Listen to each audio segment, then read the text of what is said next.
हितगुज या खास कार्यक्रमात आपलं पुन्हा एकदा स्वागत। आज आपण चर्चा करतोय संस्कारातून समृद्धीकडे ह्या विषयावर आणि आपल्याला मार्गदर्शन करण्यासाठी आमच्या स्टुडिओमध्ये आलेत वैकुंठ कुंभार। आपण पुन्हा एकदा चर्चेला सुरुवात करूया।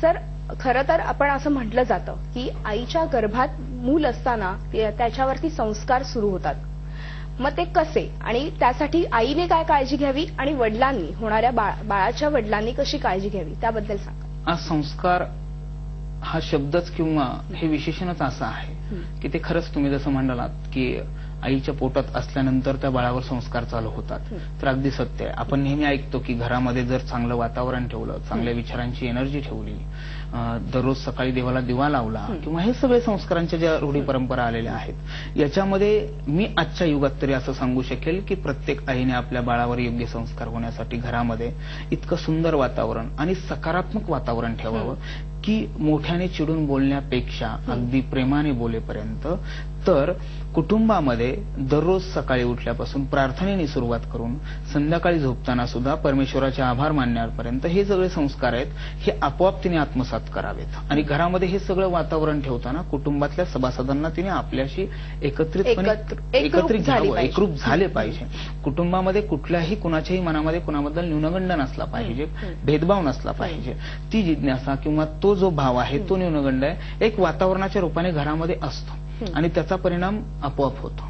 कारण माझ्यावरून व्यक्तिगत सांगायचं म्हटलं तर माझ्या कुटुंबामध्ये माझे वडील मला नेहमी तू राजाचा मुलगा म्हणून मला संबोधायचे। त्याचा परिणाम मला असं झालं की खरंच मला आज असं वाटतंय की मी एका मोठ्या महान राजाचा मुलगा आहे, म्हणून मी राजासारखं का वागू इच्छितो, मला राजासारखं वागण्याची इच्छा होते, हे तेव्हापासून मला वाटू लागतं आणि मी खरंच तशा पद्धतीने वागू लागलो। तशा पद्धतीचं मुलांवर हे जे संस्कार आहेत ते आई आपल्या वातावरणावरून करू शकते आणि हे सगळ्यात महत्वाचा संस्कार फक्त आईच्या हातात आहे। तसंच सर, आज एवढा मोठा तुमचा व्याप आहे, एक व्यावसायिक दृष्ट्या तुम्ही कुठल्याच प्रकारचं म्हणजे स्वतः काहीच त्याच्यातनं हे करत नाहीयेत, व्यवसाय करत नाहीयेत, लोकांना खूप छान असं मार्गदर्शन देतात। मग हे कसं? व्यवसाय म्हणजे आता मला एखादा छंद आहे, म्हणजे मी इथं सांगू इच्छितो की मला एखादा छंद आहे म्हणून त्या छंदाचं मी स्वरूप मोठं केलं तर मग मला आपोआपच त्याच्यातून मानधन मिळू लागतं की मला त्याच्यासाठी विशेष काही वेगळा व्यवसाय करावा लागत नाही। आज असं झालेलं आहे की याच्यामधून वेगवेगळे व्यवसाय आकार घेत आहेत।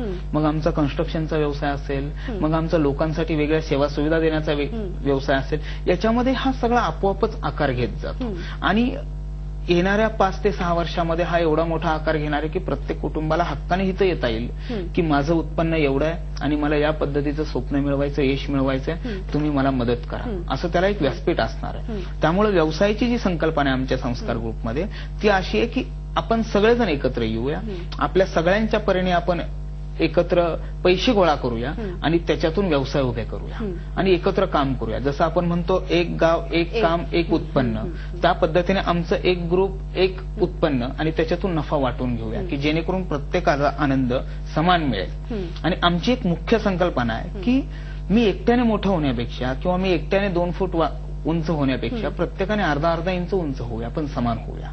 सगळ्यांना घेऊन आहे की मी एकट्याने मोठं होण्यापेक्षा किंवा मी एकट्याने 2 फूट उंच होण्यापेक्षा प्रत्येकाने अर्धा इंच उंच होऊया, पण समान होऊया, सगळ्यांना घेऊन पुढे जाऊया, ही एक मोठी इच्छा आहे माझी। इच्छा आहे, खूप छान अशी इच्छा आहे आणि खूप छान असे तुमचे विचार आहेत सर।